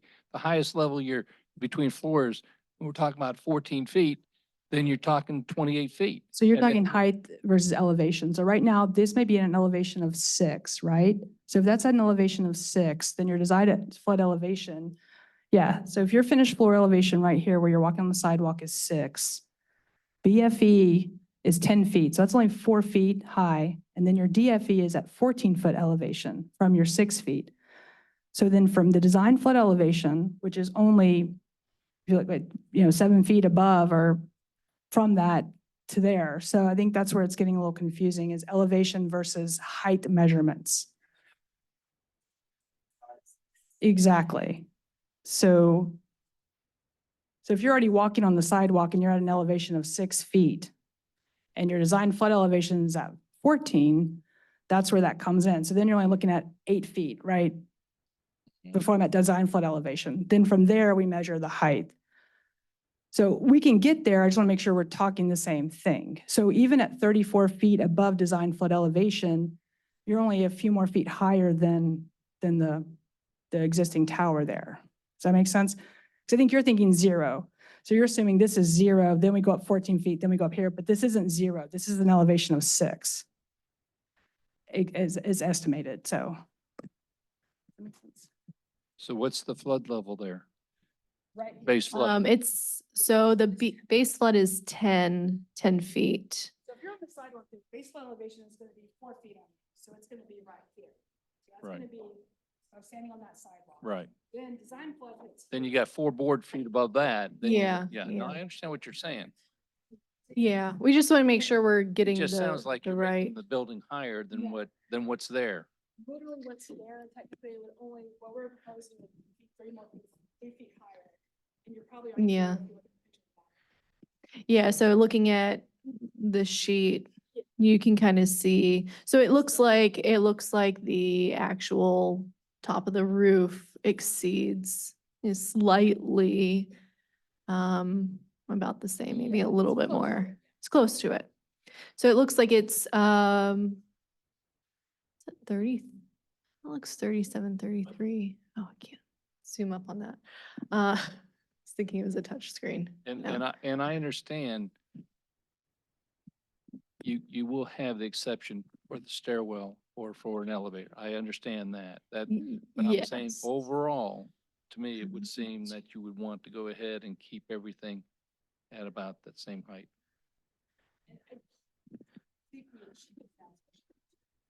With that 34. So it looks like the elevator shaft is 39 feet 2 inches from grade. Yeah, so it's the same. We could specify in there. just- No more than 2 stories, 2 occupiable stories. Okay, it's,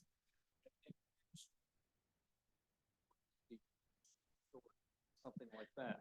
yeah, if we have height and can't exceed 2 stories, something like that. Yeah, and fortunately, story is defined in the Florida Building Code, so we would follow the definition of a story in the Florida Building Code, and we could limit a story to 14. Yeah, exactly. Yes. You're talking about this area, you're talking about traditional village. Yes. Traditional village does not only encompass that section that we're looking at. There is a whole pie-shaped area that is traditional village, that if you are going to say you can only go 2 stories, you are limiting what would be built on that triangle. Over here. And I know that there has been some discussion about putting a parking garage on that triangle, Yes. incorporating it with retail. So I don't know that I would sign up for putting in writing, I'm okay with saying the height, but to specify what somebody who owns a piece of property, how many stories they can put on it within that allowable height, I don't think that that would be fair to the owner. Or you could also do something like we've done in the other districts, something with, if you have this amount of acreage, then maybe you could go a little higher. Right. Obviously, we don't want somebody to, buy up the whole, I'm not advocating height. Yeah. All I'm advocating is if we say this The is the story. height,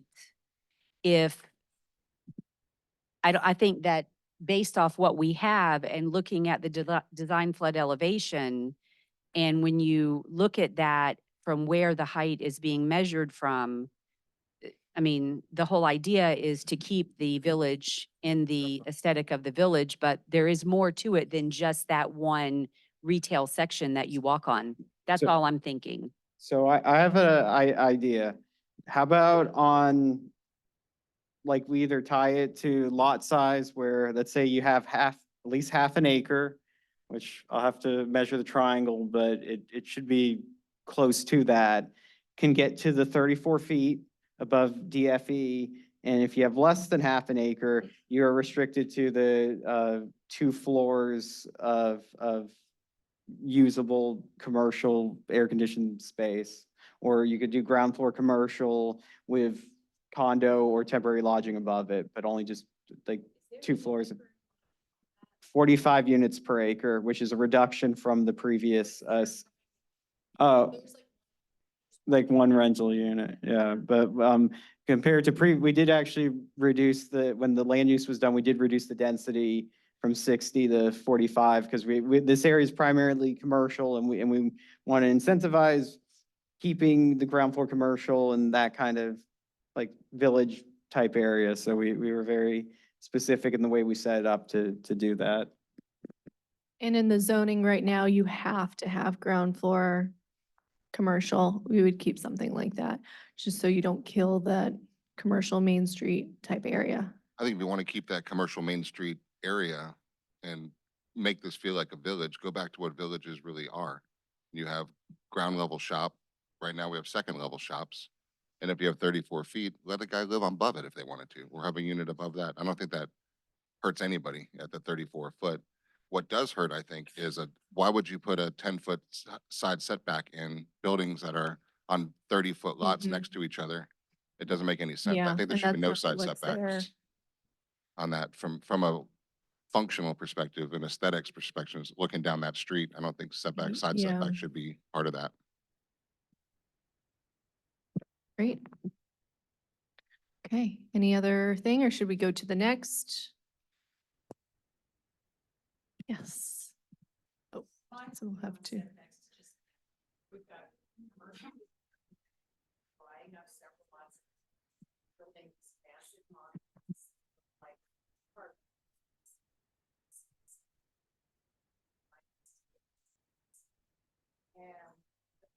Check, check.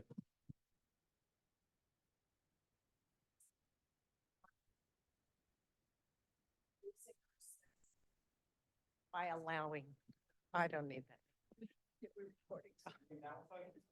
Boardwalk to allow for residential, like 15, 18 years old, depending on what character.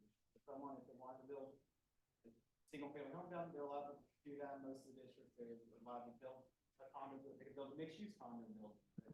But basically, since there's such a large mix of uses, you have to try to design to work with all the specific to what character district, but you can still do residential. I'm just gonna put design. Oh, you did both, okay. And then I'll definitely put design guidelines. Okay. Design guidelines too, okay, perfect.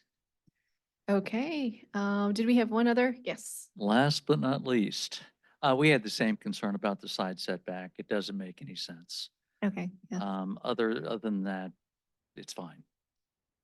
great, thank you. Okay, so I'm gonna move on to transitional. Is this the last one? I think so. Okay, the last one. Transitional is a mesh of a lot of different zoning categories in our current zoning code. So everything on the west side, so the beach side is R3, and then everything on the east side where Madeira Bay is a mix of, there's one lot that's R2, and then we have a few C3 and C4 zoning. So that's why you see 4 different zoning codes. It can be a little tricky. Let's see. So what we haven't, we've seen R3 zoning. So everything along the beach side, that's all R3 zoning. On the other side, what you haven't seen today is that C4 and C3 zoning, they're very similar. Front is 25 feet, side is, the minimum is 10 feet. And then if you're over, I think it's 120 feet or 100 feet, then we go with 33% of the lot width. And then rear is, in C4 is 18 feet, and that's from the back of the seawall. So the water facing side of the seawall. If you're in C3, then it's 10. That's really where you see some difference. And the height in C4 is 34 feet, and the height in C3 depends on the use. So if it's commercial, it's 34. If it's multifamily or hotel, then it's 44. And then we do have one existing PD zoning, and that is Barefoot Beach. And so PD is basically asking for different allowances, and then you have a development agreement, but we have just one PD zoning. So what does C3 and C4 look like? Very similar, as you can see from this slide, 44 feet, 34 to 44 feet above design flood elevation. Since you have commercial, you can flood-proof the ground floor. And here are the setbacks. R3, you've seen that before. Just an example of, a lot of those lots are smaller, so I grabbed a smaller example. I think the next page I have bigger ones. Then R2 looks somewhat similar to it. So the front yard is 20 feet, side yard is 5 to 12 feet. Rear yard is 25 feet and the height is 40 feet, not 40, close to 44, but not 44. And the one R2 lot is right over here. So there's only one of those R2 lots, just to keep in mind. And then here's an example of that R3, that beach side on Gulf Boulevard on a larger lot. So kind of what that looks like. And then one of the highest buildings, which was a PD. So that is 63 feet, 7 inches from design flood elevation. I think Madeira Bay might be, I think it's a little taller than Barefoot Beach, but they're pretty close to each other. Madeira Bay was actually a variance, and our variance section has changed since then. So now we would not allow that height. So of what is in this, this now, outside of the 2 exceptions, the PD and the variance, is every other building conforming to current code? Like a timeshare building, either, was it like All Seasons Resort or something that's above that 44 feet DFE, but I wasn't able to, this isn't it five floors over parking? I think. It's probably something like 50. Did we find plans for that one? I can't remember. So We're then that trying would to be, find plans for I everything. think that's the only other one, and that goes back to the idea of requiring at least half an acre to get to some of those heights, because there's not any vacant. Most of the lots down there are very tiny, so that'd be a way to kind of encompass what's been built, but make sure on the smaller lots that we don't only either be a smaller multifamily or single family. Protecting those. so the smaller one lots. thing that I've heard today that strikes me as very important or stands out is that tying the acreage to a lot of what is allowed or not allowed is really key in encompassing what is already built. Yes. And I'm not advocating that I would think we should change the code to allow the buildings to meet the height of the plan development or the variance. But I would advocate for having the code to comply for what is there existing based off of acreage for setbacks and what you can build and height and all of that. Okay, that's great.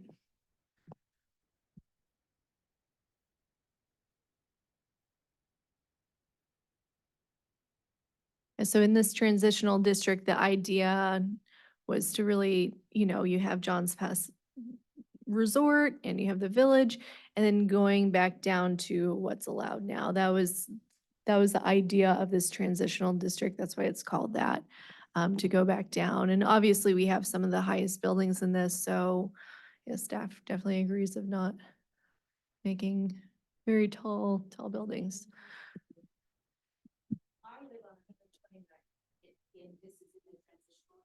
No, 129th is like, yeah, it's like this, which, yeah. Lives close to that or in it. So then what would be your opinion on the current code? Let's not talk about, about the 3 exceptions, but just as a general for how you feel about your community, because we can't change the 3 that are there. You can obviously.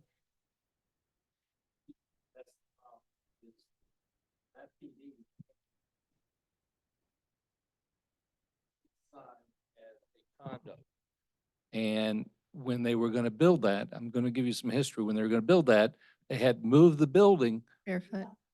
Yes, Yeah. they had moved the building to the south, so it was 10 feet next to a residential home there. And the reason they did that is they have a 4-story building in front of them. And they moved, that they own, the motel. And the reason they moved it is so they had more rooms to look at the Gulf, so they get higher prices for their condo. And Madeira Bay and our residents in our neighborhood were going to go ahead and take them to court and sue them over that issue because it wasn't done with the urban planner the way it should have been. And we got them to finally move it back 60 to 70 feet to where it's at now. So, and then they changed their business plan and changed from condos and they said, well, we're going to keep it as motel. So what was brought to the city is not what finally wound up. So that's the problem with planned developments, and that's the problem that you're gonna have if you keep certain heights like that in here. The other thing you're talking about, when you're talking about size of property, you got these 12-foot monstrosities out here when you come off 150th, and the thought was, we'll go ahead and allow them to go up higher because they'll come in and you'll have more visibility out to the beach. You'll never see the beach because they put up 2 stories of parking with the big ramp. So, what's always been sold, on Gulf Boulevard, coming off 150th, those 2 12-story buildings there. So that's the other thing that you've got to think about when you're talking about these design heights. We'll allow them to go higher because we'll bring them in and it's going to allow more visibility of the beach. You can't see the beach with all the dunes and everything and whatever's going to be put there for your parking garages.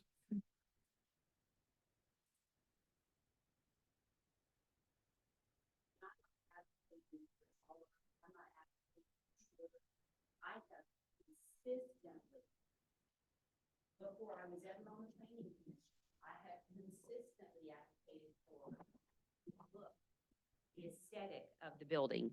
I think that height matters, but how the building looks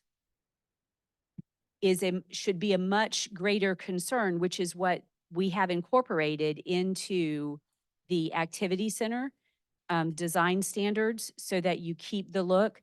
The height is always going to be, I can't even, I'm not a developer. I don't begin to understand it. I understand that I have been shown developments that if they had been 2 stories taller and thinner, that you would have had a lot more visual around the buildings for the people across the street, for the light to come through the buildings. So in my unprofessional mind, that seems like such a better option where 14 feet doesn't seem, or 20 more feet visually doesn't seem as much of a issue as getting a skinnier building that does allow the light you could see around. That's all. And I'm only basing that off of when I've been in other cities looking at the buildings and had buildings pointed out in developments.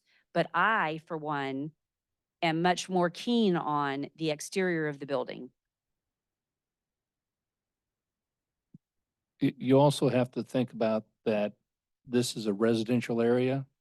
I'm coming back to a point is that Barefoot Beach wanted to go ahead and have a rooftop bar up there and things like that. So taller buildings, they want rooftop bars, which still is not conducive to a neighborhood, residential neighborhood. I understand that. That wasn't my point. So the reason I said let's exclude the 3 exceptions is because I was asking, take those 3 out because they're there. We can't change that. What can we do? What is there? What is there conforming to keep the code, to this code that is existing? Because that is residential and the residents, I would think, would want to keep that Well, aesthetic. one other thing is this planned development shouldn't have been built there. There were no buildings on the west But side. they, on but it the west was. side of Gulf Boulevard that became tall buildings like that. That was allowed as a planned development. Madeira Bay is over on the east side of Gulf Boulevard, entirely different. And so what, if you keep it with the existing code, or you're gonna have planned development come in there, you're gonna have a wall of buildings on the west side of Gulf Boulevard, where right now the taller buildings are west of Gulf Lane that are on the beach side. But planned development, a developer could come in on any property in Madeira Beach and apply for a planned development. With or without the code changing, they can apply for it. That's not what I'm trying to discuss because I don't feel like today or in writing this, you have a control over that. But what we can control or what we can discuss is what are the standards for, So what, again, going back to history with Dwani, when we first had the code here, 60 feet was the tallest you could have in buildings, condos.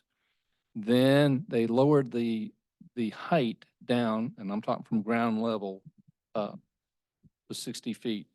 And then they lowered it down to where Barefoot Beach, the motel side, has parking underneath and 3 stories. So that basically you were at 44 feet or something like that. So what you have now is being proposed with current height is 44 feet with 14 feet with the board feet and the DFE. So you're looking at 58 feet there. that's what's existing in our code currently, correct? This is what's existing. So our codes right now, all depends on what lot you're talking about, R3. Well, The the current- height the from current DFE is 44 feet. That's what is allowed. Right, so that's what I was talking about. I'm not talking about the highest building. I'm talking about what's I understand. currently in our code. I understand. Is that what is existing Besides Barefoot and Madeira besides Bay. those 3? So what is existing built, with exception of the 3 properties that got whatever exceptions that are already done, we can't change that. But does the existing code meet what is built there? That's all I was asking. Yes, and we'll have to do a little bit of research and digging to see. If we can't find the plans, then we'll definitely go out there and measure. But I think it's probably around like 50 feet DFE, so very close to that. That's what we think. Yeah.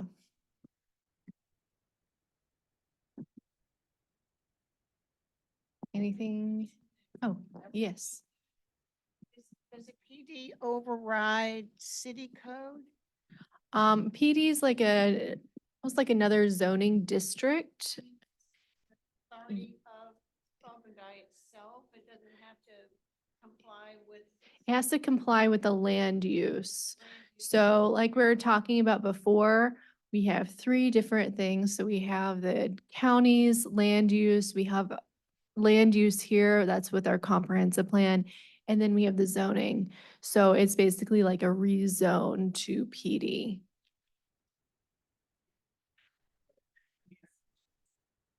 So it's locked to whatever the density, intensity, and uses are for that land use. So they can, so basically the PD, the only thing they can really change is height and setback. So, yeah, so like, Yeah, for you still have to example, meet the floor area Yeah. ratio. So the ratio of, best way to imagine it is your lot area and the ratio between that and like your air conditioned space. That's the easiest way to imagine it. the other thing we did for certain temporary lodging uses, we adopted the county's criteria that's stricter, that requires to count the parking garage for certain scenarios that require a development agreement, which we didn't have previously in our code. So we tried to make sure that like for certain that they'd have to mitigate more and have to justify it more. And it'd have to go through the board approval, because at the end of the day, the board, our board has final say over it. So if they don't like what's being proposed, they can reject it. With the PD, you have to do neighborhood workshop, you have to go to planning commission, and then 2 readings at the Board of Commissioners. Okay, Yes. the caveat on PD is that it's been violated numerous times by the current commission, the previous commissions, in terms of what could be built according to the code. And there are numerous examples of this along 150th Avenue and other places. So the PD has been enabled developers to build pretty much whatever they want without any constraints by the planning board, without any constraints by the Board of Commissioners, and without competence input by the planning officials in the city staff, and the city staff sitting here.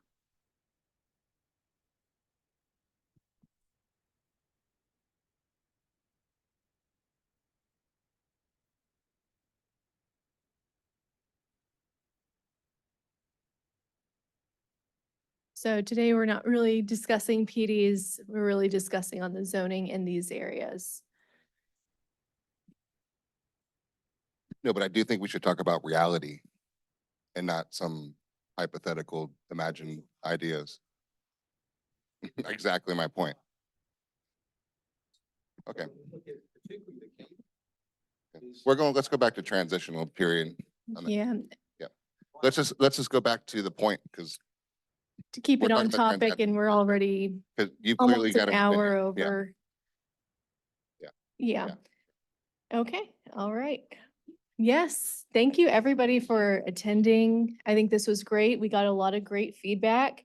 And like I said, if you think of something in the night or the next few days, please feel free to email us, send it over to us.